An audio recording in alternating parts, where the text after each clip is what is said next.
우리가 이제 국기법을 오늘하고 다음 주 일요일하고 이렇게 이틀 나눠서 볼 수 있을까요?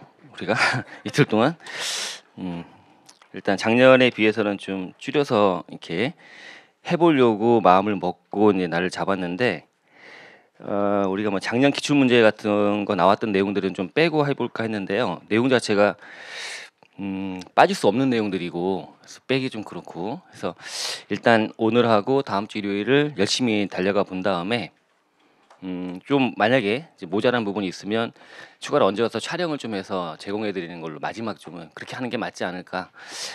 물론 이제 촬영한 날짜는 공지를 해드릴 테니까 뭐 저녁 때 한다든가 하면 그러면 와서 들을 수 있게끔 해드리긴 할 거고요. 이렇게 그렇게 한번 해볼까 해요.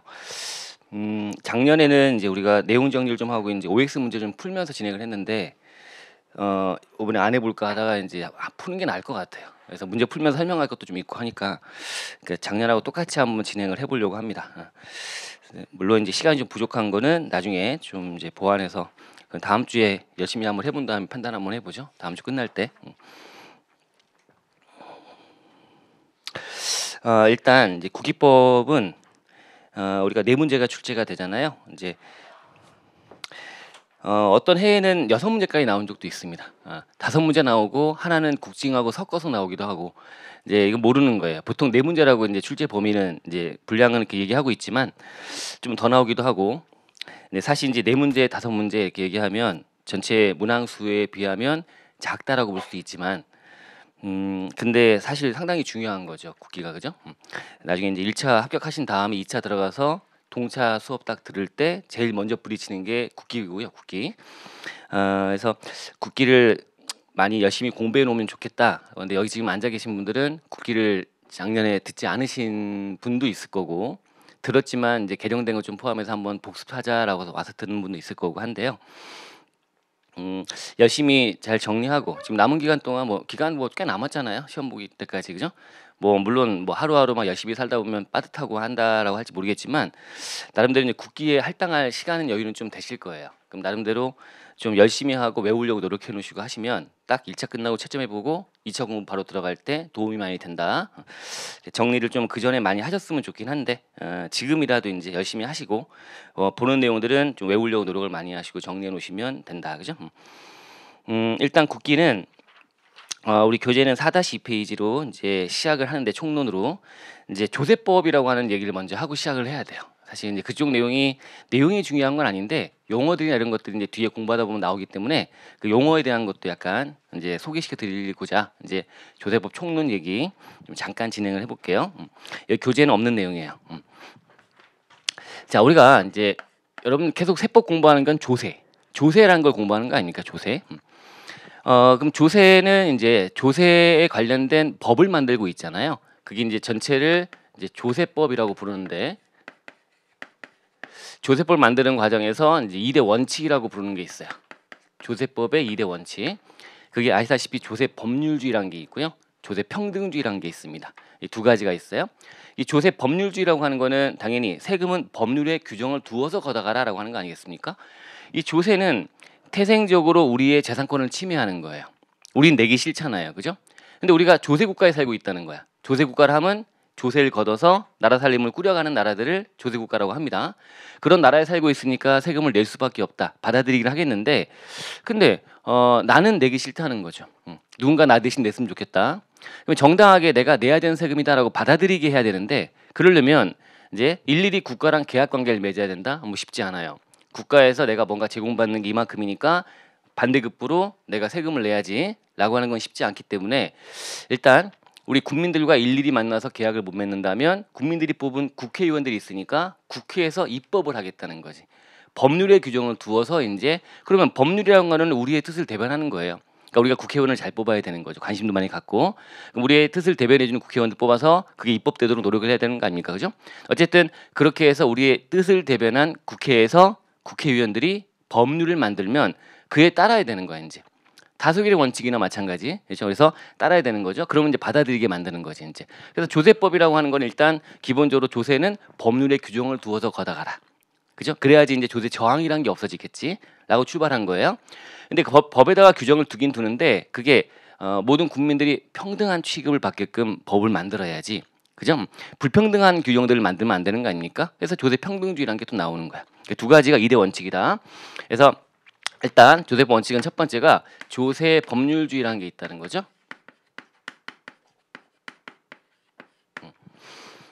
조세는 법률의 규정으로 두어라.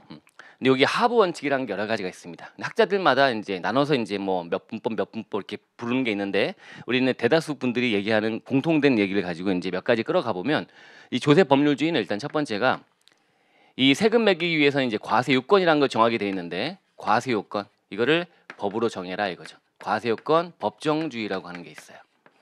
과세 요건은 법으로 정해라. 그럼 과세 요건이란 건 뭐가 있을까요? 과세 요건 잠깐 써볼까요?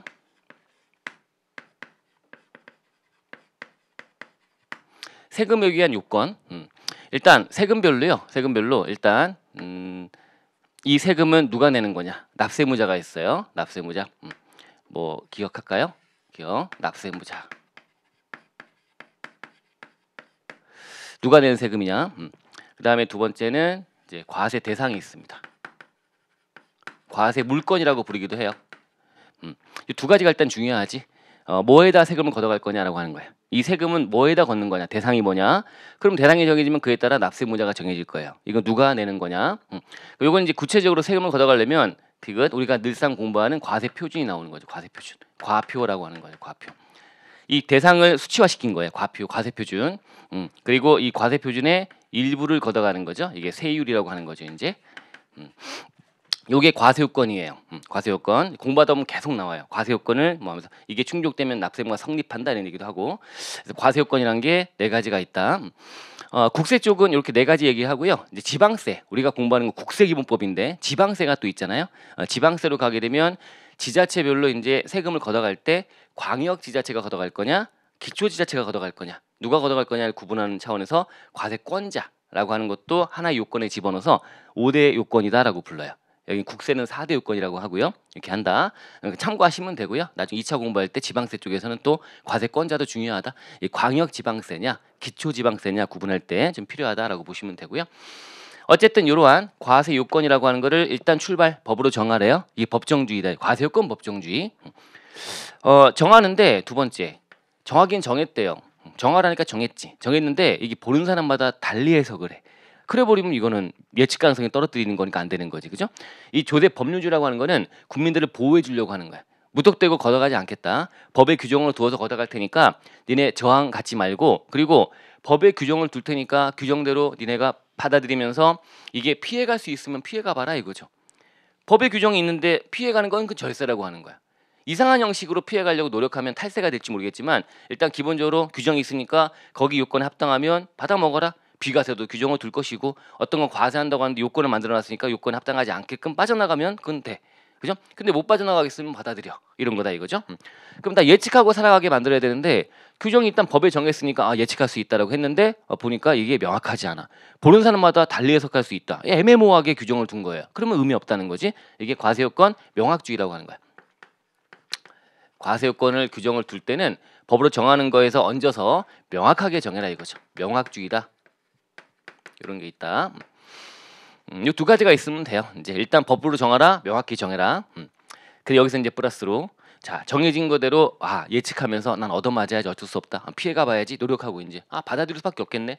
그랬는데 요게 다음 연도가 돼서 우리 늘상 세법이 개정되지 않습니까? 매년 개정된 세법이 소급해서 적용이 돼버리는 거야. 그럼 지금 법을 믿고 따르고 있는데 법이 바뀐 다음에 다시 바뀐 법을 소급 적용해버리면 지금 법을 어떻게 믿고 따르겠어요? 곧 바뀔 거야. 어떻게 될지 몰라. 예측은 이렇게 하는데 아닐 수도 있어. 이렇게 살아가면 불안하잖아요. 그죠? 그러니까 세 번째 또 필요한 것이 소급하지 말아라. 소급 과세 금지라는 거예요. 요거 원칙이라고 부르고 요건 중요하게 뒤에 오늘 좀 이따 보실 거예요. 소급 과세 금지 원칙이라는 게 있습니다. 이렇게 있네. 요것도 지켜줘야 되겠지. 그 다음에 네 번째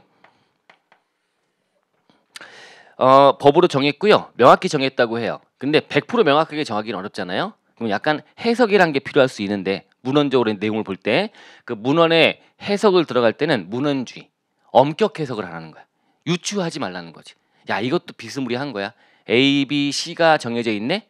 D도 그 다음인데 D는 안 정했지만 아마 그럴 거야. 이렇게 유추하지 말라는 거야. 법의 문헌이 A, B, C라고 돼 있으면 A, B, C만 과세하는 거예요. 아셨죠? D는 과세하지 않는 거야. A 다시도 있네. A 다시도 비슷한 거니까 과세하겠다. 이건 아닌 거예요. 그죠? 그래서 엄격한 해석을 하래요. 규정을 둔 거를 해석에 적용할 때 엄격 해석의 원칙이라는 게 있습니다. 엄격 해석의 원칙.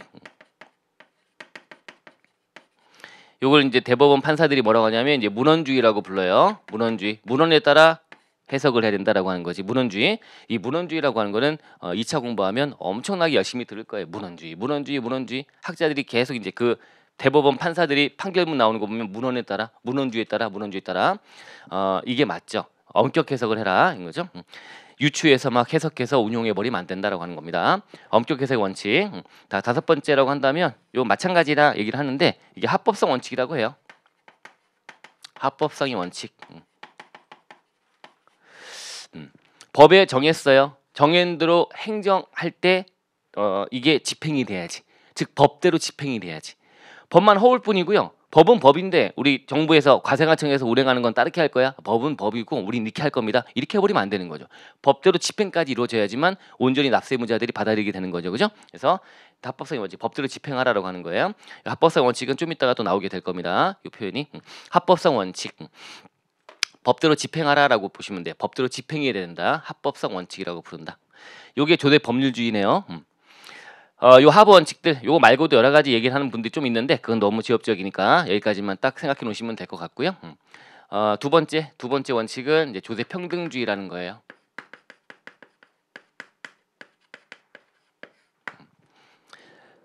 조세법을 입법을 할 때 법률로 정해서 운용하라. 그리고 법을 정할 때는 모든 국민이 평등하게 취급되도록 하라.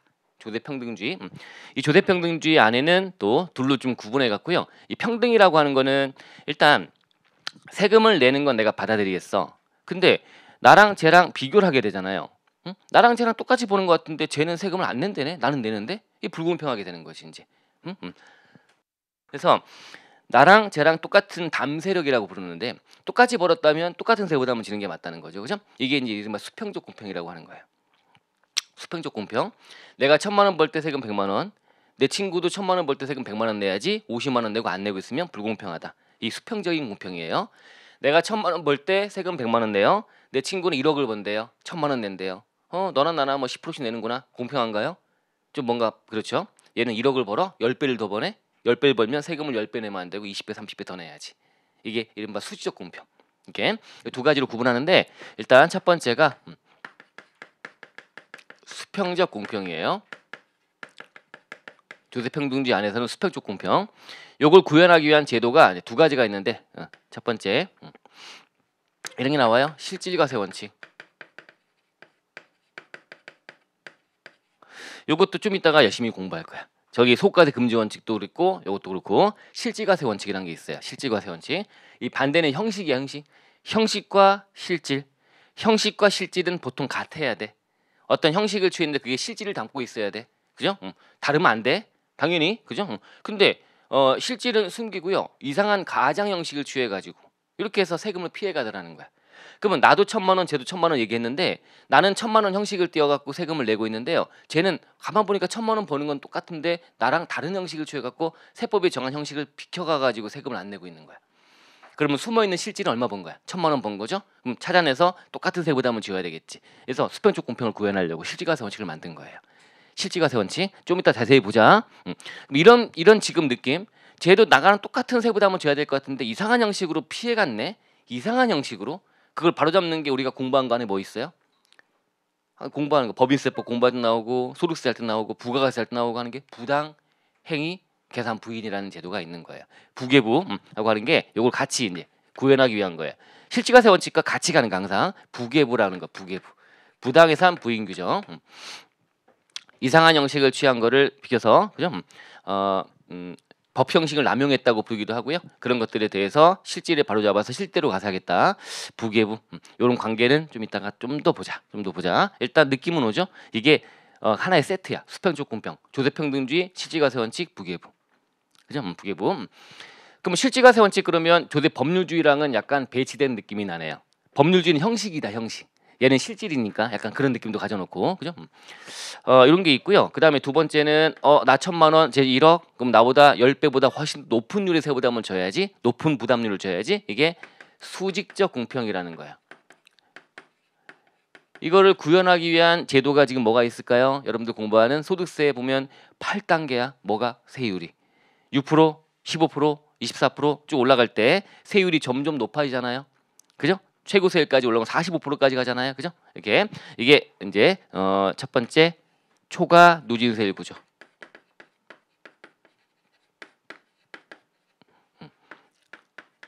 누진 세율 누진 세율 구조. 누진의 반대는 역진이에요. 역진이라는 느낌을 갖는 게 부가가 있어야지. 부가세는 10% 단위세를 하다 보니까 소득을 분모에 대입해 버리면 누구나 똑같은 세부담이 아닌 거야. 부담률은 부자로 갈수록 낮아져 버리죠.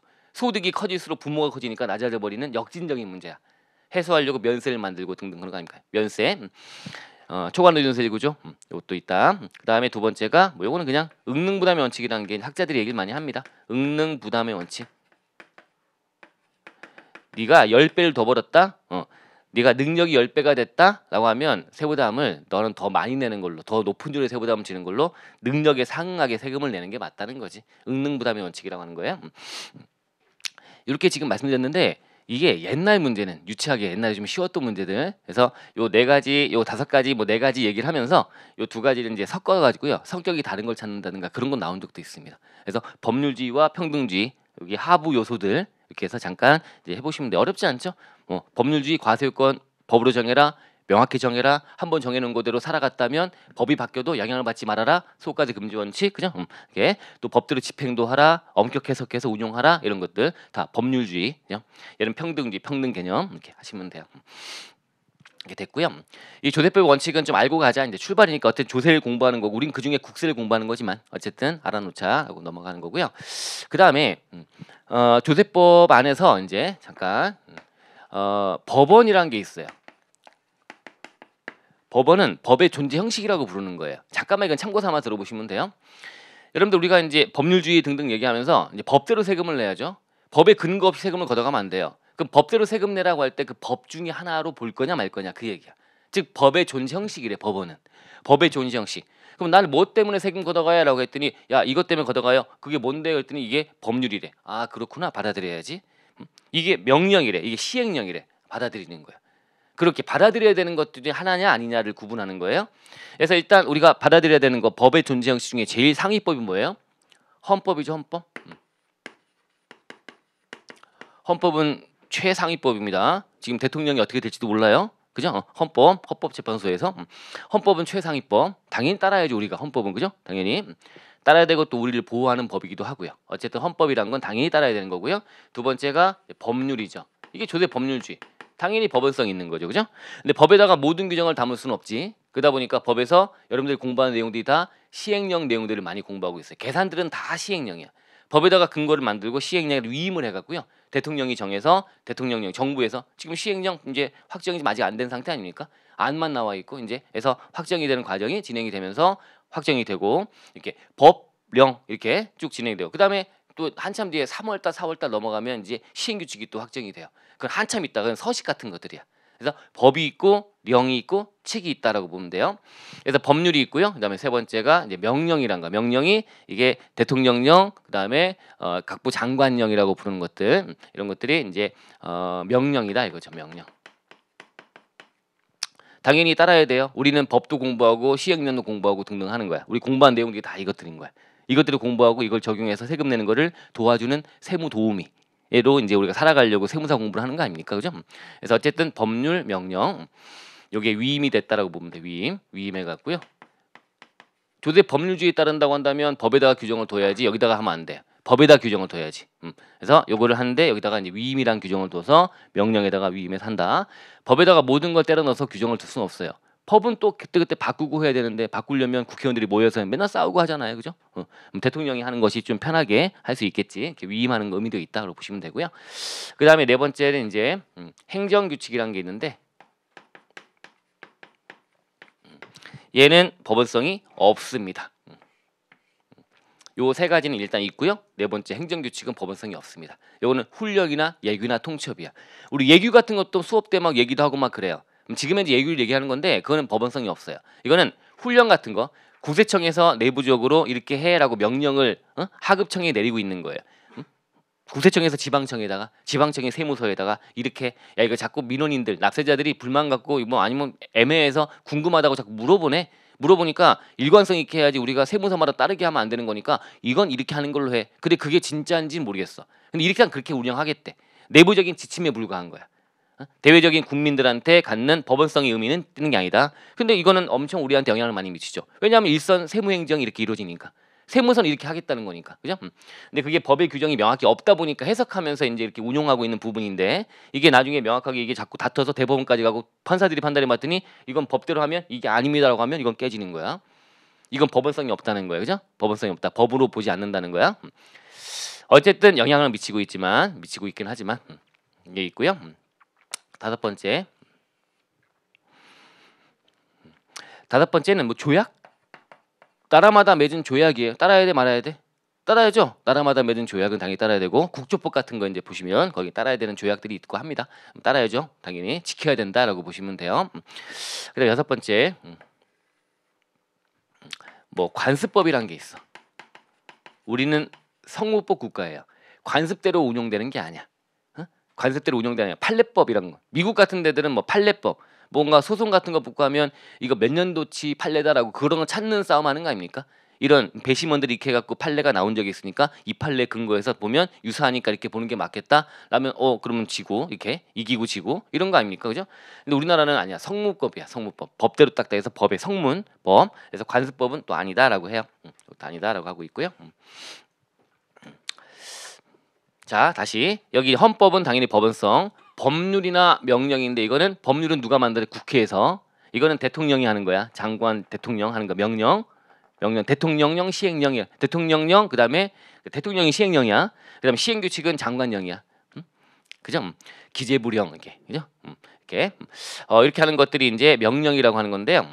요게 이제 지방세로 가게 되면 지방세, 지자체로 가게 되면 지자체 안에는 지자체의 의회가 있지. 지방의회가 있지. 그죠? 시의회, 도의회 이렇게. 그래서 지방의회가 있고요. 지자체장이 있지 않습니까? 그러면 이때 이제 조례와 규칙이란 게 나와. 조례와 규칙. 요게 조례는 지방세로 가게 되면 이제 조례는 누가 정하는 거냐면 지방의회가 정하는 거예요. 그래서 이게 조례가 있고요. 지자체장이 하는 게 이제 규칙이란 게 있습니다. 요거는 이제 지방세로 가게 되면 요것도 법원성이 있다고 그래요. 근데 그 지자체 안에서만 법원성이 있는 거야. 경상북도에서 만든 조례는 경상남도로 가면 의미가 없잖아. 그죠? 그 지자체라는 그 지방자치단체 안에서만 의미가 있다. 이렇게 얘기를 합니다. 참고로 이것도 얹어서 이런 것들은 법원성이 없습니다. 법원성 얘기를 간혹가다 물어보니까 이렇게 지금 총론 얘기를 잠깐 한 거야. 조세 총론, 조세 전반적인 얘기를 잠깐 한 건데요. 어쨌든 이 내용도 알고 가시면 좋겠다. 잠깐 말씀드린 거고요. 됐습니다. 이 정도만 일단 워밍업 차원에서 들어봤다라고 하시면 되고요. 이렇게 용어들은 들어왔으니까 이제 써먹으면 되겠지. 우리 수업 진행하면서 이제 2페이지 가볼게. 4-2페이지. 국기법 총론 나와요. 또 뭔 총론이 또 나와, 그죠? 조세 총론도 있고 이제 국기법 안에 총론도 있습니다. 이것도 이제 말문제 등에 이제 당연히 국기법은 거의 말문제잖아요. 안에서 이것저것 좀 섞어서 또 출제할 수 있으니까 잠깐만 잡아보자. 이제 국세기본법 안에서 이제 이쪽 들어왔어요. 이제 본론 국기법의 총론이에요. 전반적인 얘기 잠깐 하는 거지. 국기법 총론은 일단 국기법 안에서 이제 첫 번째가 국기법의 성격이에요. 국세기본법은 왜 만든 거지? 어떤 규정을 담고 있지? 성격이라고 보면 되는데 이 성격이 첫 번째 국세기본법은 일반세법이에요. 일반세법. 우리가 어떤 세원을 걷기 위한 세금에 관련된 그런 것이 아니라 개별세법이라고 부르는데 법인세법 이렇게 소득세법 이렇게 그런 법이 아니죠. 그런 법들의 내용 중에 공통적인 사항을 몰아놓게 된 것이 국세기본법이에요. 태생적으로 출발이. 보니까 이게 뭔가 다 법인세법이든 소득세법이든 공통적인 사항들이 다 법마다 규정을 두고 있네. 야, 법정이 너무 두꺼워지잖아. 두꺼우니까 이거를 몰아갖고 하나의 법으로 만들자라고 한 거야. 그래서 이제 국세기본법 만들고 그 다음에 또 국세징수법 같은 거 이런 것들이 다 세금 징수에 관련된 거 이건 기본적인 사항 이렇게 해서 일반세법이라고 부르는 이런 것들을 만들게 된 거예요. 그래서 얘도 이제 국세기본법은 이제 국세 전반적인 어떤 총칙법이다. 총칙법. 총칙법으로 성격. 공통적인 사항을 몰아놓은 거지. 그래서 내용이 엄청 잡다하게 많은 거지. 공통적인 사항이 여기저기 막 있는 것들을 다 하나씩 하나씩 뽑아가지고 이것들 공통이네 규정을 넣다 보니까 그 안에는 뭐 서류의 송달, 기간 및 기한, 그다음에 납세무의 뭐 성립 여러 가지 내용들이 막 이것저것 있다 보니까 너무 양이 많은 거야. 잡다한 게 하나로 깊이 들어가는 게 아니야. 그러니까 국세기본법이 짜증나고 좀 그런 거지. 이제 잡다한 내용들이 양이 많다 보니까. 근데 이제 조만간 국징법 들어보실 거 아닙니까? 수요일인가 목요일인가 먼저 하잖아요. 그죠? 그러면 국징법도 특강들이 국징법은 그래도 나름대로는 괜찮아. 왜냐하면 국징법은 납부 고지, 독촉 이런 압류 이런 과정의 어떤 세금 징수의 어떤 흐름을 보여주거든요. 그러니까 흐름이 머릿속에 있는 상태에서 흐름별로 이건 주의할 거 이런 내용들을 가다 보니까 이게 한번 딱 들으면 그래도 머릿속에 남는 게 좀 많은 느낌이 들어요. 근데 이거는 찌끔찌끔 이거 하다가 저거 하다가 막 이렇게 하니까 좀 약간 더 암기가 안 되고 날아가 버리는 경향이 좀 있다. 하나를 진득하게 길게 보는 것이 아니기 때문에 어쨌든 잡다한 내용을 담고 있는 총칙법 성격이 있다. 두 번째는 세금을 내는데 억울해요. 세금은 일단 법률주의 저 안에서 법에다 규정을 둬가지고 엄격하게 해석도 하고 한다고 하는데 그게 나한테 억울하다라고 하면 싸워볼 수 있어야 되겠지. 그게 이제 불복이라는 거. 불복. 그래서 그 내용을 어차피 모든 세금들이 다 싸울 수 있으니까 그 싸우는 내용을 한꺼번에 여기다 넣어놓자 해서 여기도 들어온 거죠. 그래서 이제 불복 절차법이라고 부르기도 해요. 불복 절차를 규정을 두고 있어요. 이런 성격들을 갖고 있대요. 총칙법 성격, 불복절차법 성격 그런 거. 총칙 내용 열심히 공부할 거고요. 그 다음에 하나하나들 막 잡다한 것들. 그 다음에 불복절차는 끄트머리쯤 가면 나오는 거 아닙니까? 불복절차, 이의신청, 심사청구, 심판청구 등등 나오는 거 아닙니까? 억울하면 며칠 내 싸울 수 있어 우리? 90일 내 싸울 수 있어. 이런 것 따로 이런 거죠. 불복절차 이런 것들이 이제 내용을 담고 있다. 여기다가 이제 좀 더 요즘에 얹어가지고요. 이제 이 안에 보면 여러분들 계속 괴롭히는 게 납세의무예요. 납세의무의 성립, 확정, 소멸 이런 것들이 다루고 있단 말이야. 납세의무에 대한 내용. 그 다음에 납세자들의 권리 헌장 나오죠. 납세자 권리 이런 것도 있다 이거죠. 납세자들 보호해주는 권리 헌장 맨 마지막 주제야. 우리가 공부하는 마지막 주제 권리 헌장. 이런 것들도 담고 있다. 추가로 잠깐 플러스 알파가 돼서 이제 성격이 이런 것도 있구나. 이 두 가지를 보통 얘기 많이 하는데 이런 것도 플러스 알파로 있다라고 보시면 되고요.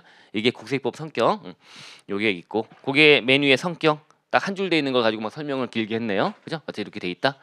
그다음에 두 번째로 가보면 이제 총론에서 다른 법률과의 관계가 나오네요. 다른 법률과의 관계.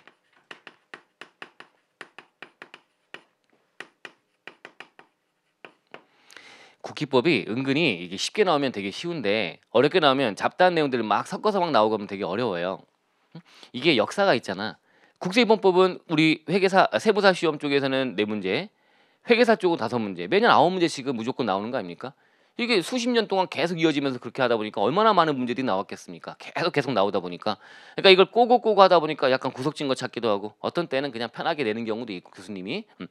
그래서 어쨌든 내용들이 잡다한 거지만 짜증나도 많이 이것저것 많이 정리해놓고 보고 하셔야 돼요. 어쩔 수 없어요. 많이 보고 가야 돼요. 그러면 지금 우리가 오늘 듣고 다음 주에 또 듣고 나서 이제 개인 다른 공부도 하시면서 병행해서 이제 보시고 할 텐데 정리해서 다독이 가능하도록 하셔야 돼요. 그래서 여기다가 이제 정리 잘 하시고 요거 이제 가지고 다니면서 왔다 갔다 보겠다. 여기다가 정리하든 아니면 이런 것들을 이제 해서 뭐 핸드폰으로 찍는 분도 있고 하더라고요. 그래서 왔다 갔다 이동 간에 많이 보자. 자주 보고 하셔야 돼. 계속 보고 많이 해놓으셔야 나중에 동치할 때 도움되는 아까 얘기했던 것처럼 그 도움도 되고 되는 거지. 이게 그냥 오늘 수업 듣고 다음 주에 수업 듣고 그냥 말아버리고 법인세 열심히 공부해야지. 법인세 한 번 더 봐서 뭐 할 거예요? 그죠? 법인세 한 번 더 봐서 뭐 나아집니까? 나아지지 않잖아요. 제 경험에서 알아요. 8번 보나 9번 보나 똑같아요. 모르는 건 똑같아요. 근데 이제 국기는 보면 볼수록 점수 맞을 수 있어요. 얼마나 좋아, 그죠? 많이 보고. 근데 오늘하고 다음 주만 딱 수업 듣고 그러고 나서 시험장에 딱 갔다. 그럼 하나도 모르죠. 기억이 하나도 안 나는데. 괜히 시간 낭비야. 다른 거 풀 걸. 왜 국기볼 왜 손대 가지고? 그래서 적어도 3, 4회독 이상을 하고 가셔야 돼요.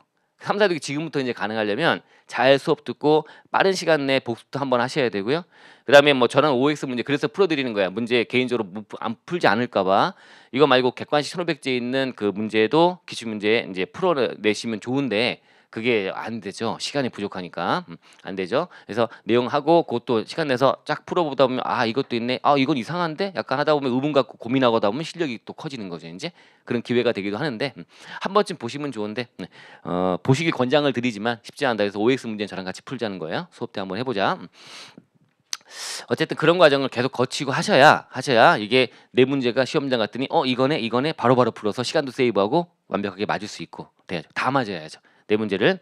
그러려면 잡다한 내용들 있지만 짜증내지 말고 하나씩 정리를 해놔야 된다. 어쩔 수 없다. 이런 것도 나올 수 있어요. 다른 법률 관계. 지문에 하나 들어갈 수 있는 거죠. 그러면 지금 국기법을 보는데 다른 법률들이 있단 말이에요. 자, 먼저 첫 번째 국기법과 다른 법률 비교 한번 해봤더니 이게 아까 일반세법이라면서요. 이제 개별세법이라는 게 있어요. 법인세법, 소유세법. 물론 우리가 이 개별세법이라고 하는 내용들 중에 공통적인 사항을 총칙법처럼 몰아놨다라고 하긴 하는데 이 안에 또 국기법에 몰아놓은 이 내용과 배치가 되는 내용을 담을 수도 있잖아요. 그럼 이게 둘이 마찰이 발생했을 때 그때 어떻게 할 거냐라고 하는 거. 뭐가 이기냐라고 하는 거지. 과거에는 몇 년 전까지만 하더라도 국기법 우선의 원칙이었습니다. 얘가 이기는 거야. 근데 다른 개별세법에다가 얘랑 다른 말을 할 수 있는 거를 17가지 정도를 규정을 두어서 그놈들은 딴 말 할 수도 봐줄게. 원래 우리가 우선인데 다른 말 하면 인정해 줄게라고 하는 게 있어서 그걸 우리가 열심히 앞잡아서 외우고 막 그랬단 말이에요. 지금은 그 규정이 바뀌어 버렸어. 그래서 국기법이 개별세법에 별도의 규정을 둔 경우를 제외하고는 국기법이 우선한다라고 한 거야. 다른 개별세법에 규정을 두고 있는 경우를 제외하고는 그러면 뭐가 이기는 거야? 얘가 이기는 거지. 여기다 규정을 두기만 하면 얘보다 이기는 거야. 없으면 국기법을 따르라는 얘기죠. 여기 별도의 규정이 없는 경우에는 국기법 따른다. 그러니까 둘 간의 관계는 얘 개별세법이 이기게 되는 거야. 이제 맞죠? 그다음에 두 번째, 또 이제 우리 국기법하고 뭐랑 비교하냐면 이 관세법과 비교하네요. 관세법. 국세기본법에서 국세 용어 정의할 텐데 국세에는 이제 관세가 들어가지 않습니다. 우리가 이 조세라고 하는 게 있잖아요. 조세라고 하는 거 안에 조세법 총론도 얘기했고 조세 안에 이제 국세가 있고요. 그다음에 지방세가 있어요. 국세와 지방세를 구분해요. 국세 안에는 내국세가 있고요. 그다음에 관세가 있어요. 그래서 이렇게 막 균형이 되는 거야. 그 중에 이제 국세기본법 좀 이따 용어 정리하시면 국세는 내국세만 얘기해요. 요런만 얘기하는 거예요. 관세는 제외해요. 관세는 별도로 놀아요. 특이하잖아. 관세란 거는 수출 관련해서 관세 매기는 거는 그쪽에서 다 해결하고 있어요. 관세법 총칙이란 게 있어요. 거기 국기법에 담고 있는 내용들 거기다가 필요한 것들은 다 규정을 두고 있어요. 그럼 국기법과 관세는 이건 서로 별개다라고 봐도 돼요. 그죠? 우리 국세기본법은 내국세기본법이라고 부르기도 해. 내국세. 관세는 다른 말 하고 있다. 그럼 그 누가 이기는 거야? 관세가 이기는 거지. 이건 우리랑 딴 세상. 별도 딴 세상이다. 그래서 관세법 내 총칙 같은 걸로 운용되고 있기 때문에 국기법과 마찰이 발생하면 얘가 이긴다라고 하는 거야. 얘는 특별한 어떤 지위가 된다라고 보는 거지. 관계 됐죠? 세 번째.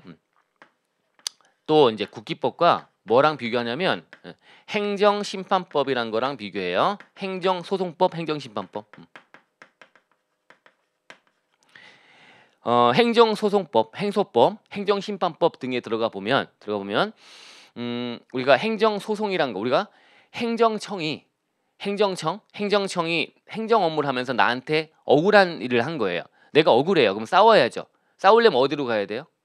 행정법원에 가서 소송을 제기해야 돼. 소를 제기해야 돼요. 행정법원에 가서 이거야. 행정청, 구청이라든가 이런데 시청이라든가 이런데 나한테 뭔가 영업정지를 매긴다든가 막 이런 일이 발생한 거야. 그 나는 아닌 것 같은데 억울해요. 그래서 싸워봐야지라면 소송으로 바로 가야 돼요. 그 행정청, 시청이라는 데 가서 이거 다시 한번 봐주시면 안 돼요? 이 말 하면 안 돼요. 그게 행정심판법이야. 옛날에는 행정심판법에 행정심판 전치주의라는 게 있어가지고 그래서 일단 소송으로 바로 오지 말고 그 행정청에 가서 한번 싸워본 다음에 맞는지 아닌지를 그러고 와라 라고 했거든요. 근데 가서 싸워봤자 백전백패야. 의미가 없더라는 거야. 그래서 그 법을 바꿔서 이 행정심판법은 행정심판 전치주의를 없애버리고 그냥 억울하면 바로 소송 와. 가봤자 시간만 낭비다. 이렇게 했던 거예요.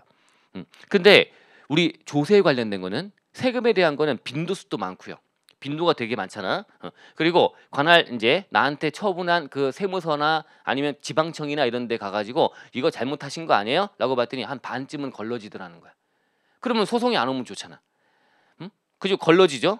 걸러지죠. 걸러지지 않고 그냥 바로바로 오게 되면 행정법원의 업무가 또 마비가 될 거야. 얼마나 많은 빈도가 되는데, 그죠?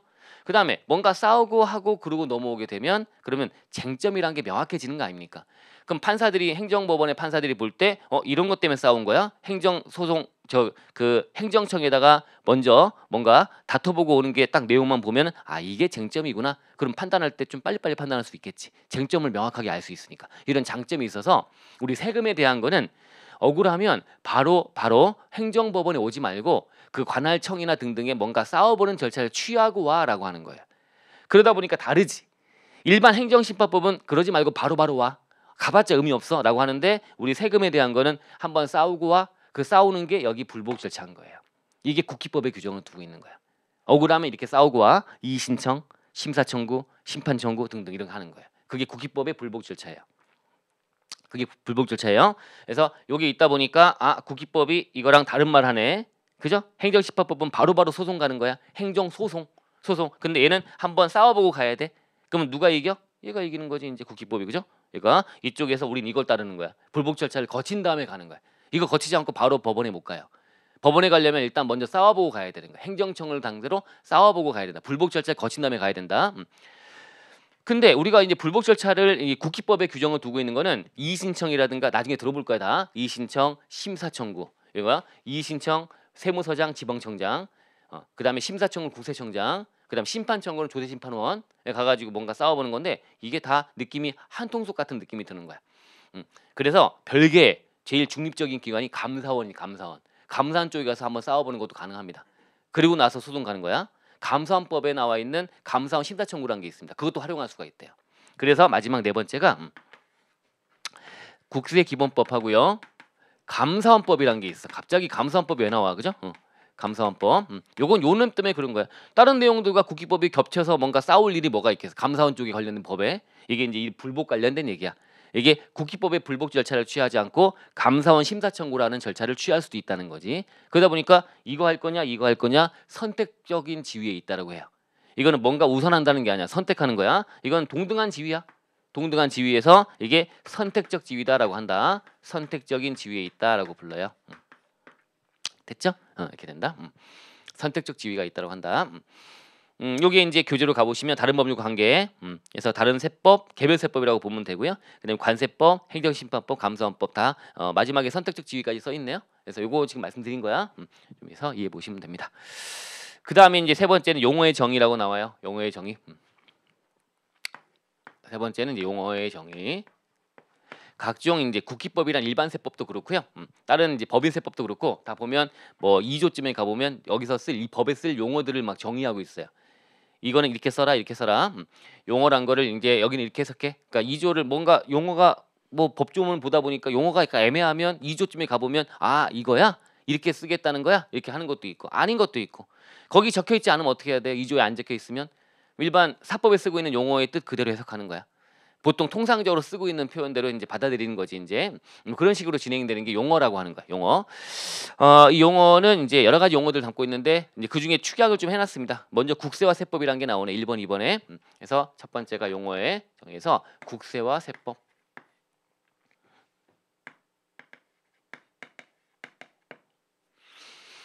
그래서 첫 번째 이제 국세 그러면 국세는 결론은 이거다. 내국세다 이거죠. 그러니까 우리가 세금이라고 하는 건 이제 세목을 붙여갖고요. 세금, 법인세, 소득세 등등 이런 세금들을 우리가 걷어갑니다. 일선에서 그죠? 그게 이제 국세라는 거지. 국세, 세금들. 이게 지금 몇 가지냐면 13가지예요. 국세가. 그래서 13가지 개별 세목이란 걸 만들어서 세목을 만들어서 이걸로 이제 세금을 걷어간다는 거야. 13가지 개별 세목. 13가지 그러면 뭐 많지만 별거 없어요. 여러분들 알고 있는 거야. 여러분 공부하는 게 법인세, 소득세, 부가가세, 법소부, 그 다음에 상증, 상속세, 증여세, 그죠? 5개 됐잖아. 그 다음에 여기가 부가가세 공부할 때 보시면 수입과표 할 때 나오는 거, 관세, 과세가격, 관세 한 다음에 플러스 알파 세금들이 외우잖아요. 개별소비세, 교통해뇨, 에너지 환경세, 주세, 거기 덧붙는 교육세, 농특세, 5가지 됐네. 그죠? 거기다가 이제 인지세, 증권거래세, 종부세 이 3개 더하면 13가지가 되는 거야. 지금 읊어드린 게 이런 게 13가지 세목이라는 거야. 개별 세목. 이런 것들 각각 이제 세금을 걷어가는 거죠. 13가지 세목. 그럼 지금 읊어드린 거 안에서 뭐는 빠져? 당연히 지방세 빠져. 우리 국세는 국세기본법에서 우리 지금 보는 국기법에서 쓰는 용어에 국세란 말이 나오면 법조문에 국세란 말이 나오면 국기법 안에 조문에 그럼 그 국세는 이 13가지 세목을 얘기하는 거야. 그러다 보니까 여기 지방세 빠지죠. 관세 빠지는 거죠. 그죠? 여기 개별 세목이고 여기서 지방세 제외. 그다음에 당연히 관세도 제외하는 거지. 관세도 당연히 국세에 들어가요. 관세도 국세에 들어간다고요. 근데 아까 관세 여기 얘기할 때도 말씀드렸지만 얘는 따로 논다고요. 그래서 관세를 제외한 나머지를 내국세라고 부르는데 그래서 우리 국기법을 내국세 기본법이라고 부른다고 했잖아. 내국세 기본법. 내국세 안에서만 기본법. 관세는 따로 떼고 그쪽은 별도로 놀고 있어요. 그래서 이거 뺀다. 근데 조문 읽다 보면 관세 앞에 뭐가 붙냐면 여기 임시 수입 부가세라는 말이 나와요. 관세란 건 보통 이제 뭐 상계 관세 이런 거 들어봤을 거야. 그래서 관세는 이제 수출입 관련해서 그래서 뭔가 수입할 때 관세 때리고 막 그런 거 아닙니까? 이제 수입할 때 우리 시장을 좀 보호하려고 관세를 좀 강화하기도 하고 막 이렇게 정해서 막 하고 마찰이 발생하고 무역에서 미국이 관세를 더 때린다 하면 우리가 또 긴장하고 막 그런 거 아닙니까? 수출하려고 할 때 이런 것들을 막 진행하는데 이 무역 수지나 이런 것들에 조정을 가하기 위해서 이 관세란 놈에다가 30% 정도 범위 내에서 임시적으로 부가세를 매기는 거야. 관세에 더하는 거지. 그러면 또 관세가 세지는 거지. 이런 용어로 활용하는 거야. 탄력적으로. 그게 임수지 부가세라고 하는 거예요. 그러니까 관세랑 같이 간다고 보시면 돼. 관세에 딸려가는 부과된 세금이야. 여러분 부가세가 뭔지 알죠? 부가세의 반대말은 독립세야. 어떤 세금이 독립적으로 세원이 있으면 독립세고요. 어떤 세금에 빌붙어서 걷어가면 부가세라는 거야. 부가가치세가 아니라 부과되는 세금이야. 썰택스라고 부르는 거지. 그래서 이 수입할 때 부과되는 세금이야. 관세에다가 덧붙이는 거지. 그러니까 같이 간다고 보시면 돼요. 관세랑 같이 간다고 보면 돼. 같은 맥락으로 이제 지문에 나옵니다. 어쨌든 이런 것들은 뺀다. 다 뺀다. 13가지 개별 세목을 얘기하는 거다. 아셨죠? 13가지 개별 세목. 이런 세금들을 세목을 만들어서 법인세, 소득세 등을 걷어간다. 걷어갈 때는 조세 법률주의니까 관련된 근거 법률을 만들어야지. 근거 법률. 그게 뭐야? 두 번째 세법인 거야. 세법. 그럼 13가지 개별 세목에 대해서 각각 하나씩 법을 만들어야 될 거 아닙니까? 근데 하다 보니까 12가지가 돼버린 거야. 12가지 개별 세법이 있는 거야. 이게 세법인 거야. 왜 12가지냐? 하나가 빠지는 거야. 하나가 왜 빠지느냐? 여기 상속세, 증여세가 여기 안에 따로따로 들어가 있는데 세목에는 관련된 세법에는 상속세 및 증여세 법이라고 해서 같이 묶어놨어요. 어차피 상속이나 증여나 부의 무상이전은 매 한 가지거든. 그러니까 이거를 같이 통합해서 같은 법으로 만들어놨다 해서 하나가 줄어들었네요. 상속세, 증여세가 통합됐으니까. 그래서 12가지 개별세법이다. 법인세법, 소득세법, 그죠? 아까 증권거래세법, 인지세법 이렇게 개별소비세법, 주세법 이렇게 각각의 법이 존재한다. 이게 개별세법이라는 거야. 개별세법. 각각의 자기네들 세원들 걷어가기 위한 세법이야. 근데 여기에 공통적인 사항을 몰아놓은 게 뭐 아까 뭐라 그랬죠? 일반세법. 아까 용어 일반세법. 그래서 세법 안에는 여기 요거에 대한 12가지 개별세법이 있는 거고요. 여기다가 플러스 여기다가 이제 추가로 일반세법이 추가되는 거야. 일반세법. 공통적인 사항을 여기다가 규정을 두자. 일반세법. 그 일반세법 안에는 뭐가 있을까요? 일반세법 안에는 국세기본법, 국기법, 국기법이 있고 또 국세징수법이란 게 있지. 국진법. 세금을 징수할 때 절차 이거 조만간 특강 들으실 국세징수법. 우리 네 문제 나오는 거야. 네 문제 철저하게 하셔야 돼요. 국기도 네 문제, 얘도 네 문제야. 공부하는 양은 반도 안 될 거야. 그죠? 특강 하루면 끝나는 거 아닙니까? 저는 지금 이틀도 오전 오후 하는데 지금 못 끝낼까 봐 지금 그런 거고. 국기, 국징. 좀 시간을 많이 할애해서 보는 것 같다 하지만 아까 처음에 말씀드렸지만 많이 봐놓는 게 나중에 여러분 동차할 거잖아요. 1차 붙으실 거잖아요. 그죠? 그럼 바로 2차 공부할 때 도움이 꽤 돼. 많이 여기다 할애 놓으면 그래서 하는 거고 국징은 2차 공부 안 하잖아. 2차 때 안 나오잖아. 국징은. 그죠? 안 나오는 1차에만 나오는 거니까 짧게 공부하긴 하되 어쨌든 되게 효율적이다. 잘 암기하시고 정리 이것도 몇 회도 하고 가셔야 돼요. 반드시. 국기, 국징. 그다음에 뭐 있죠? 국조 있죠? 국조법. 국지의 조세에 조행하는 법률 국조법. 포기. 우린 포기했죠? 보지 마세요. 국조법 왜 봐요? 그죠? 특강은 하실 거야. 혼자 하게. 그래서 여러분들 보지 말고 국조법 찍어서 하시면 돼요. 강의 못 해요. 이거 너무 양이 많아졌고요. 아 이거 엄두 안 나. 이게 만약에 문제가 갑자기 느닷없이 한 5문제 나온다. 그러면 미치는 거죠. 이제 열심히 공부해야 되겠지만 국조법 2문제? 이건 뭐 그냥 제끼자 이렇게 해서 과거엔 저는 뭐라 그랬냐면 이 안에 이전 가계 세제나 이렇게 중요한 거 있으니까 그거 매년 나오니까 그거 하나만 하자. 그게 내용이 한 반 이상 되거든. 전체 내용에. 그래도 전체 양이 작기 때문에 그중에 반 해도 부담이 없었는데 지금 그거 하나만 하더라도 어마어마한 양이 돼버렸기 때문에 그래서 하기가 지금 쉽지 않다. 국조가. 그래서 다른 것들 열심히 하는 게 더 좋아요. 국조.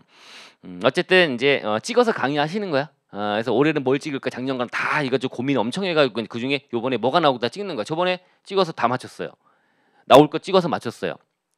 들어야 되겠네, 그죠? 그래서 찍어서 맞췄으니까 올해도 찍어 주실 거예요. 그래서 찍어 주는 걸 가지고 이제 해서 하셔야 되겠죠. 인간적인 범위 내에서 나올 수 있는 걸 가지고 찍는 거야. 그래서 너무 무리하게 이거 자꾸 올해 개정 엄청 됐어요. 개정이 많이 돼서 이제 그거는 어쨌든 들어보시면 되고 그 다음에 또 뭐 있죠? 조세범 처벌법 있죠? 조처법 반드시 해야죠. 조처법은 그죠? 조처법은 무조건 맞춰야 돼. 조처법하고 처벌 절차법 여기 같이 조세범 처벌법, 조세범 처벌 절차법이라고 하는 건데 요거는 뭐 강의도 1시간 남짓밖에 안 할 거예요. 몇 년 이하의 징역 얼마의 벌금들 외우는 거 아닙니까? 열심히 이제 외워보시고 뭐 외운다 계속 외울 게 아니라 막판에 그냥 시험 하루 이틀 남았을 때 그때 초치기 해야죠 뭐. 짧으니까. 그래서 거기다 일단 먼저 한번 들으시면서 형광펜 칠해놓고 뭘 외워야 할지 앞자 따놓고 한 다음에 막판에 한번 외우고 시험장 가는 거고 시간 없으면 아침에 시험장 갈 때 이제 그때 외우시는 거고 그 또 시간이 없으면 시험장 가서 써놓는 거고 이렇게 하겠죠. 책상에 써놓는 거야. 책상에 써놓으려고 했더니 책상에 이미 써 있어. 그죠? 써 있으면 그걸 바꾸는 개정된 거 내용만 반영하시면 되고 이렇게 하시면 돼요. 이게 처벌 절차법.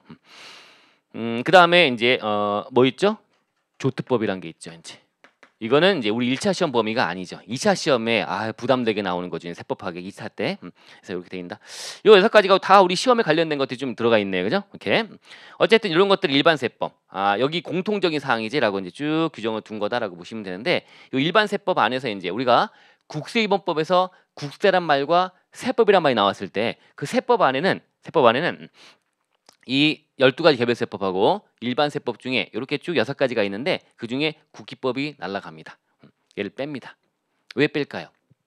세법이란 표현을 쓰면 국기법은 빠져. 이 법이라고 표현돼 있어. 이 법. 나 자신이니까. 국기법에서 규정을 둘 때는 이 법, 나 자신, 이 법이라고 하기 때문에 이 법 및 세법이라면 다 포함되는 거야. 이 법 및 세법. 이 법이 뭔지 알겠지? 이 법. 우리 지금 국기법. 그래서 이게 뺀다.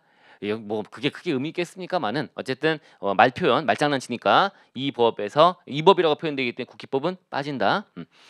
세법이란 용어에서는 빠진다.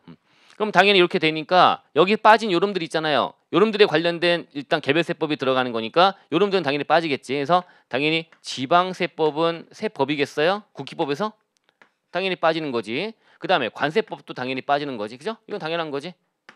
관세법도 빠지는 거지. 지방세법, 관세법은 당연히 여기서 빠졌잖아요. 여기도 빠지는 거지, 그죠? 빠지는 거다라고 보면 돼요.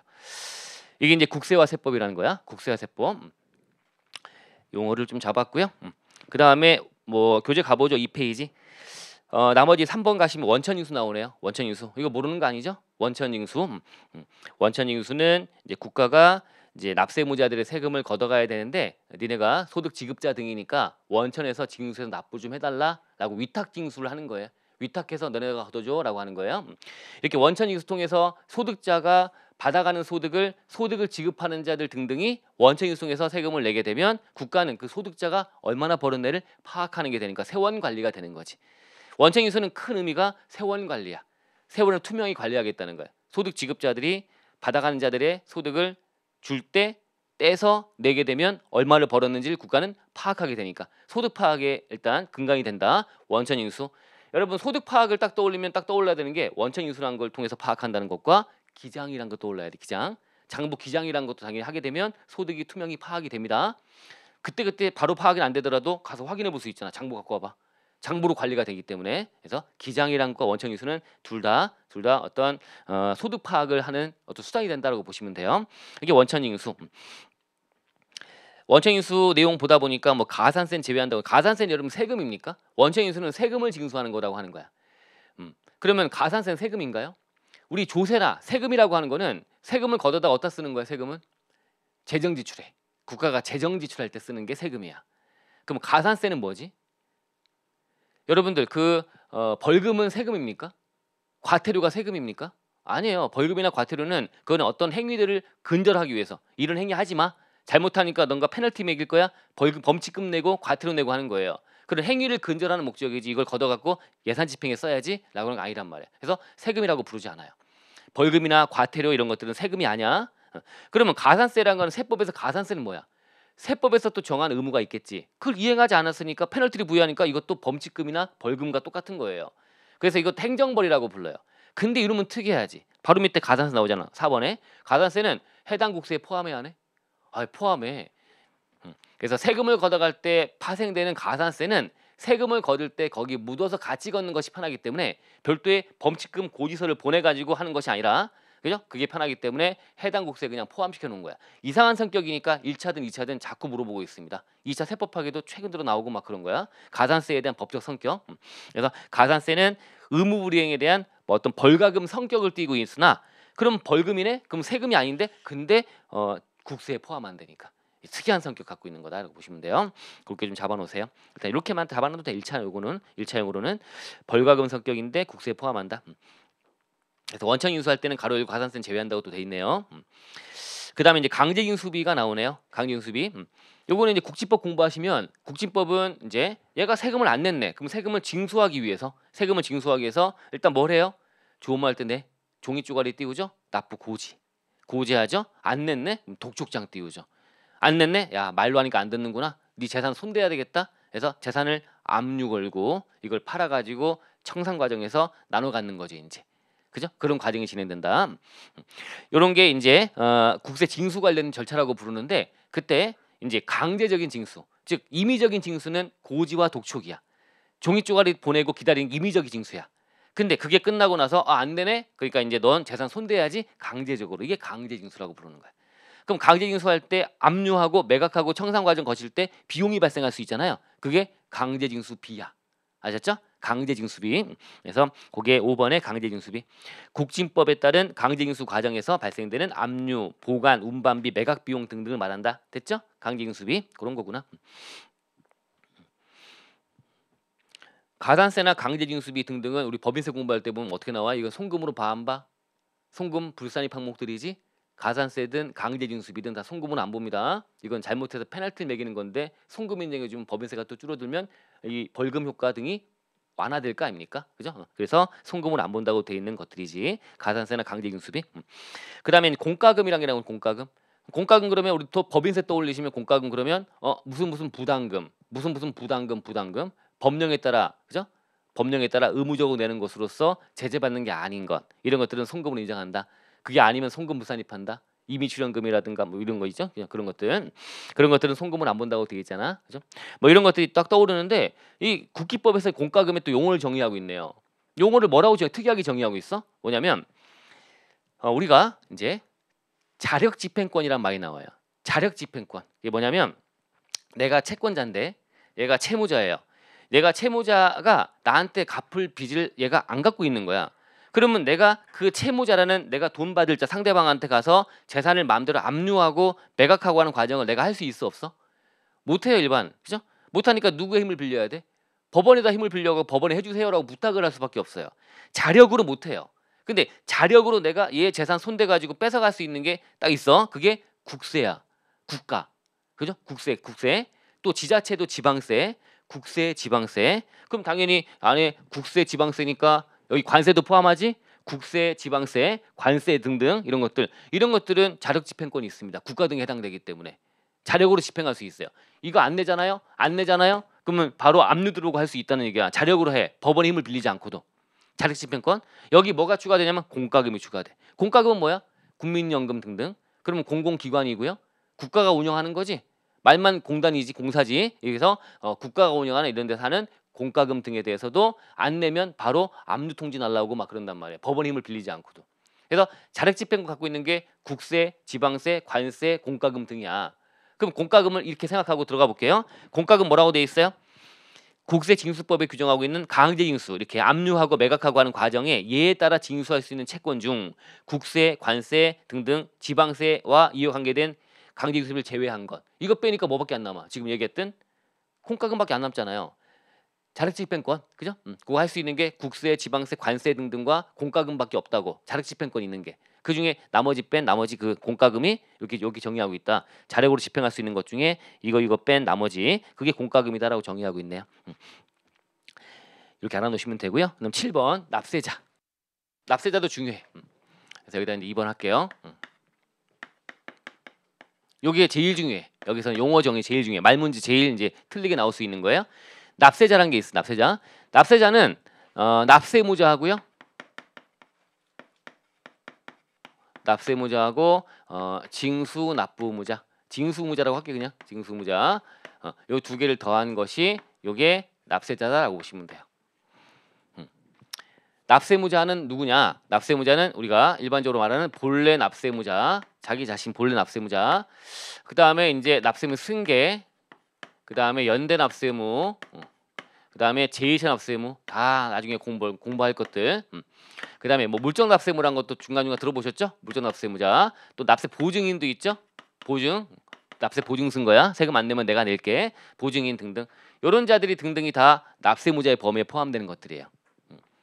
법에 따라서 세금을 내야 되는 자들. 어떻게 보면 법에 따라 어떻게 됐든 간에 자기의 납세무로서 지워진 의무를 이제 부담하는 그런 자들이 납세 의무자라고 보시면 돼요. 징수 의무자는 누구야? 징수 의무자는 원천 징수. 원천 징수 의무자들 그죠? 소득자한테 소득을 줄 때 소득 지급자가 세금을 떼서 낸다. 이거는 자기 세금이 아니라 소득자의 세금을 일부 떼서 내주는 역할을 하는 거 아닙니까? 징수 의무자, 원천 징수한다든가 아니면 납세 조합 징수 있죠? 납세 조합 있잖아. 납세 조합. 그죠? 납세 조합 그러면 주로 소득세법에 나오는 조합들 기억나십니까? 농산물, 축산물, 수산물, 판매상. 그죠? 복식부기 의무자 아닌 간편자본 대상자에 해당하는 그런 자들, 노점상이라든가 이런 데들은 납세 조합 만들어서 할 수 있지 않습니까? 그런 게 있고 또 원천 대상 아닌 근로소득자들도 조합 만들어 할 수 있고 이 조합 이거 개정상이 좀 있지? 이 조합하면 조합 세액공제라고 세금 깎아주는 게 5%에다가 3%로 다운됐습니다. 5%에다가 3% 깎아주는 거야 이제. 그죠? 1인당 100만 원 한도 똑같고 조합징수 그 조합 말하는 거야. 이 조합에서 자기 세금 아니잖아. 조합원들의 세금을 내는 역할을 해주는 거 아닙니까? 그죠? 남의 세금을 내는 역할을 해주는 거잖아. 걷어다가 내는 역할처럼 얘는 줄 때 떼갖고 내는 거고 이건 조합원들의 세금을 납세 조합에서는 1년치 세금을 다 계산을 먼저 예상을 해요. 1년치를 나누기 12 해요. 그러면 한 달치 세금 나오지? 그거를 조합원들한테 받아서 내는 역할을 하는 거예요. 매달 1년치 나누기 12해서 간단하게 구하는 거지. 자기만의 어떤 구하는 방법이 있어요. 규정에 따라. 그래서 나누기 12 해갖고 매달 낸다. 이게 조합징수라고 하는 거야. 원천징수, 조합징수. 또는 이제 우리 부가세 등 공부하시면 대리납부란 게 있지. 이것도 자기 세금 아니지. 그죠? 대리납부. 우리 부가세는 누가 내는 거야? 공급자가 공급받는 자한테 받아서 내는 게 맞는데 공급받는 자가 대리납부를 하는 거니까. 그죠? 이것도 이거랑 똑같은 개념이다. 대리납부도 포함하는 거야. 이런 것도 다 징수납부 의무자야. 징수납부 의무자. 이렇게 딱 봤는데 이거 외워야지. 어떻게 나올까 시험에? 요거 바꿔치기 하는 거지 이제. 납세자 여기를 집어넣고 납세무자를 위로 올리는 거야. 납세무자 이게 누가 큰 범위야? 납세자가 큰 범위잖아요. 그죠? 납세자가 훨씬 넓은 둘 다 포함하는 거니까 납세무자와 징수납부무자를 포함하는 거니까 요걸 바꿔치기 하면 틀린 거다. 그죠? 납세무자는 납세자와 징수무자를 포함한다 하면 틀린 거야. 요거 바꿔치기가 나올 수 있고 요즘의 문제는 좀 더 꽈가지고 꼰다기보다는 약간 지엽적으로 요거 섞는 거야 막 이렇게 해서 납세무자에다가 요런 거 조합징수나 이런 걸 집어넣어 하나씩 꼼꼼하게 다 읽어봐야지 이제. 그죠? 아셨죠? 이렇게 한다. 이렇게 보시면 됩니다.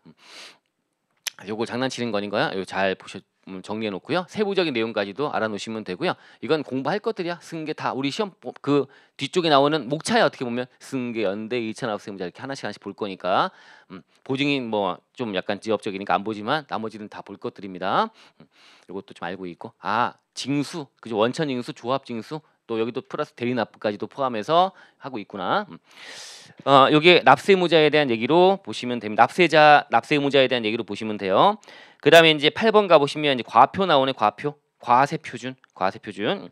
과세표준은 정의가 뭐 읽어보세요. 세법에 따라 직접적으로 세액 산출의 기초가 되는 과세 물건의 수량 또는 가액이라고 되어 있네요. 우리가 항상 이제 여러분들은 공부할 때 세율을 때리는 정단계가 뭐야? 과표야. 과표에 세율 곱하면 세액이 나오는 거야. 그죠? 그래서 잠깐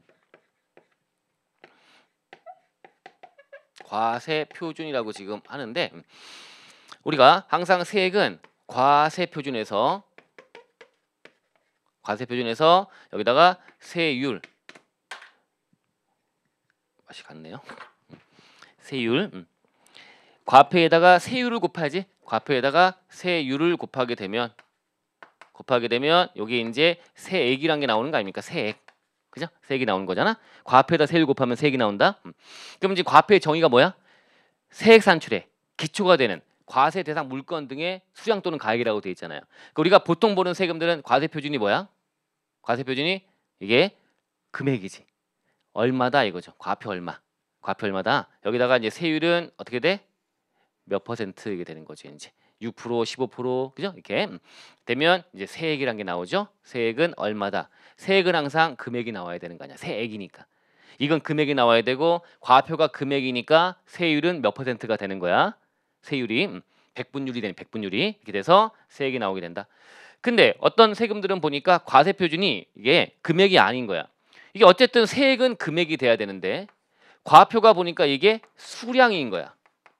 개별 소비세 같은 거 이제 2차 때 공부해 보시면 입장할 때 한 명 한 명당 얼마, 골프장 들어갈 때 5만 원, 카지노 들어갈 때 얼마 이렇게 12,000원 뭐 이렇게 볼 거야. 저 카지노 들어갈 때 5만 원, 골프장 들어갈 때 12,000원 이렇게 투정기 설치 장소 10,000원 이렇게 막 이렇게 정해져 있단 말이야. 들어갈 때 입장할 때 한 명 한 명당 얼마. 이게 한 명당 얼마라고요. 세율이 얼마라고요. 그래야지만 세액이 얼마로 나올 거 아닙니까?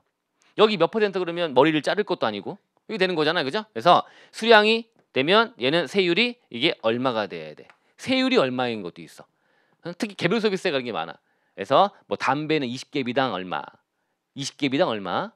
그다음에 뭐 석유류 같은 거 1리터에 또 킬로그램당, 가스 같은 것들은 킬로그램당 얼마 이렇게 해서 세율이 정해져 가지고 이렇게 해서 세액이 나오게 된다. 어쨌든 이렇게 해서 직접적으로 세액 산출의 기초가 되는 과세 대상 물건의 수량 또는 가액이래요. 이게 과표래요. 과표. 그러니까 우리가 재정학동 공부하시면 이게 과표가 금액인 게 이게 종가세가 되는 거고요. 종가세. 과표가 수량이 된 게 뭐야? 종량세가 되는 거지 이제. 종가세, 종량세라고 이제 공부하는 거죠, 그죠? 종가세, 종량세. 됐습니다. 2페이지 가시면 거기 이제 하단에 과세 표준. 다시 읽어보시면 세법에 따라 직접적으로 세액 산출의 기초가 되는 과세 물건의 수량 또는 가액이다라고 되어 있네요. 그렇구나. 그다음에 마지막 밑에 나오는 게 특수환기인이라는 게 나오네요. 특수환기인. 특수환기인 그러면 여러분들 부계부 같은 거 법인세 공부할 때 특수환기인의 범위 같은 거 공부하고 할 거예요. 그쪽은 법인세법은 별도로 규정을 좀 두고 있는 거고요. 거의 같은 걸로 가지만 법인이기 때문에 또 달리 약간 특성이 있지 않습니까? 여기 국세기본법은 일반 개인들 보통 얘기를 하는 거 아니겠습니까? 법인도 포함되기도 하겠지만 그럼 국기법에서 뭔가 특수환기인 얘기들이 나오게 되면 그때는 여기 키워드로 일단 첫 번째가 기억의 친족관계. 니은은 밑으로 가시면 경제적 연관관계, 먹고 사는 문제가 딸려 있는 자들. 특수관계란 거는 장난치는 대상이잖아. 일단 나랑 특수관계가 있다. 그자랑 뭔가 장난치는 것들 막자고 부계부도 만들고 막 그런 거 아니겠습니까? 그런 자들, 친족관계로 뭉쳐 있는 자들, 그 다음에 경제적으로 묶여 있는 자들, 그 다음에 경영지배관계라고 하는 거지. 마지막이 이 세 가지가 일단 키워드야. 친족관계, 경제인관관계, 경영지배관계. 그 중에 이제 친족관계라는 거 안에 들어가 보시면 이제 A번이 사촌혈족, 삼촌인척이 들어가 있어요. 이게 최근에 개정됐지. 원래 범위가 더 넓었다가 육촌혈족, 사촌인척이었다가 지금은 더 짧게 범위를 축소시켰습니다. 요즘은 왕래도 별로 없는데 뭐 육촌 간에 뭐 왕래 있습니까? 그죠? 하다 보니까 더 이제 사회가 변하고 하는 것들을 반영해서 이제 사촌, 삼촌으로 줄였습니다. 사촌혈족, 삼촌인척입니다. 육촌, 사촌 넣으면 틀린 질문 되는 겁니다. 과거 표현 들어가면 안 돼요. 사촌, 혈족, 피로 맺어진 건 사촌, 혼인관계 등으로 맺어진 건 삼촌이야. 아셨죠? 인척. 그 다음에 배우자 들어가 있네. 배우자도 특수관계 범위에 당연히 들어가죠. 친족관계로. 근데 배우자는 가로 열고 사실혼 관계자를 포함하면 됩니다. 우리 부계부 등을 적용할 때는 장난치는 것들 막자고 하는 거니까 이게 법률혼 관계만 넣게 되면 다들 사실혼 관계로 해서 피해갈 거 아닙니까? 그래서 사실혼 관계자도 특수관계 범위에 포함시켜 놓고 있어요. 그 여러분들 공부하는 범위 내에서 뭐 소득세법상 인적공제 같은 거 할 때 보면 배우자 공제 받으려면 배우자는 혼인신고를 해야 되면 거 아닙니까? 그쪽은 다르지. 그쪽 공제 혜택을 주는 거야. 그죠? 그때는 사실혼 관계자들은 제외하고 법률혼 관계가 돼야 돼. 혼인신고가 돼야지만 된다. 배우자가 그런 얘기 나오고 하는데 다르네요. 국기법에 말하는 이거는 장난친 걸 막자고 하는 거니까 이때 배우자의 범위에는 혼인 신고를 안 한 그런 사실혼 관계 있는 자도 포함한다고 돼 있다. 더 넓게 하고 있다라고 보시면 되고요. 그다음에 10번은 친생자로서 내 아들이야. 내가 친생자, 내가 아들 딸인데 내 아들 딸인데 다른 사람한테 친양자 입양 보낸 거예요. 근데 친구가 자식이 없어갖고 내가 자식이 많으니까 뭐 옛날에 어르신들 세대에서는 그런 일이 많았습니다. 옛날에 많았어요. 지금이야 뭐 그런 일, 지금 애기들 많이 낳는다는 것도 별로 없고 하나 안 낳고도 지금 살려는 부부도 많다 보니까. 근데 어쨌든 그런 옛날의 문화에서는 입양을 보내거나 하는 경우도 있습니다. 주로 이제 제사 지내는 그런 문화가 있다 보니까 제사 지낼 자식이 없는 내 동생, 내 동생이 자식이 없어 제사를 못 지내는데 그럼 내 아들 중에 한 명 보내갖고 작은 아버지 모셔라 이런 식으로 해서 입양도 보내고 했단 말이에요. 그런 거야. 그래서 친양자 입양 보낸 거야. 입양된 자. 근데 내가 난 아들 딸이잖아요. 내 아들 딸이잖아요. 그리고 친양자 입양된 자와 그 배우자. 그럼 나한테 며느리가 되겠지. 진짜는 며느리인데 법적으로는 내 친양자 입양 보냈기 때문에 내 법적인 관계는 아니지만 그죠? 다 포함하겠다는 겁니다. 그다음에 직계비속 내 손자 손녀가 되겠죠. 그죠? 근데 입양을 보냈잖아. 그러니까 다 포함하겠다. D번은 본인이 민법에 따라 내가 인정한 민법에 따라 인정하고 있는 혼의 자식이야. 혼인 외 출생자. 혼인 신고하지 않은 상태에서 자식을 낳은 거지. 혼인 외 혼인하지 않은 상태에서 그런 상태에서 아들 딸을 낳는데 그 출생자의 생부나 생모니까 뭐야? 나랑 혼인 신고하지 않고 아들 딸 낳은 그저 그 상대방을 얘기하는 거 아니겠습니까? 이 상대방도 당연히 나랑 각별한 관계 아니겠습니까? 거기다가 보니까 가로 열고 내가 보내주는 돈이나 이런 재산이나 등등으로 생계를 유지하는 사람이래요. 그렇다면 이자도 포함하겠다라고 하는 거지. 내가 갑인데 을과 혼인신고하지 않은 상태에서 A를 낳았어. 그죠? A를 낳았어. 혼인하지 않은 상태에서 그 갑이고 을 얘기하는 거 을을 특수한 게 범위에 포함시키겠다고요. 그죠? 그래서 혼인신고는 하지 않았지만 혼의 출생자의 생부나 생모도 포함하겠다고 되어 있네. 누군지 알겠죠? 본인이 인정하고 있는 혼인 외 출생자의 생부나 생모도 포함하겠다. 이런 복잡한 관계가 누구 때문에 나오게 된 거야?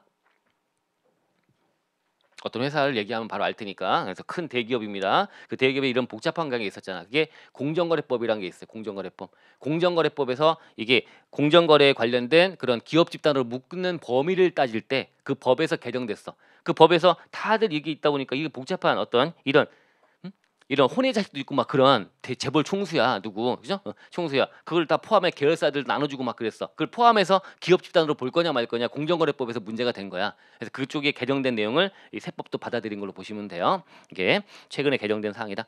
그래서 C번, D번이 정비가 됐고 했다라고 보시면 되고요. 됐죠? 너무 오버해서 많이 봤네요. 어쨌든 이렇게 해서 일단 용어의 정의까지 한 겁니다. 됐죠? 작년보다 더 빨리 나가야 되는데 더 늦네요. 그래서 어쨌든 이렇게 됐어요. 첫 시간은 좀 그렇고 이제 빨리 해봐야겠네요. 자, 일단 좀 힘드시죠? 일단 우리가 다시 우리 들어와서 조세법 총론에 나와 있는 얘기들 잠깐 했으니까 이건 잠깐 음미해 보신 정도로 하시면 되고요. 과세 요건 알아놓으시면 좋고, 그죠? 이런 것들이 세금 매긴 요건이구나. 평등주의까지 했고, 그다음에 법원에 대한 얘기도 잠깐 했으니까 이런 건 법원성이 없다는 얘기 좀 알아놓으시면 될 것 같고요. 법원성이 없다, 아예. 돼 있고 그다음에 국회법 들어와서는 이제 국회법 성격이 이거다. 그다음에 다른 법률 관계 좀 짧게 잡아놓으시면 되고요. 그다음에 용어 정리 좀 해봤습니다. 용어들 쭉 훑어봤으니까 이것도 말 문제에 섞어가지고 이제 국회법에 대한 설명으로 잘못된 것은 찾을 때 나올 수 있는 거니까 쭉 이렇게 정리하신 걸로 하시면 돼요. 이제 잠깐 쉬었다가 이제 본론 들어가서 이제 기간과 기한부터 해가지고 하나씩 내용들을 정리해 보도록 하겠습니다. 잠깐 쉬겠습니다.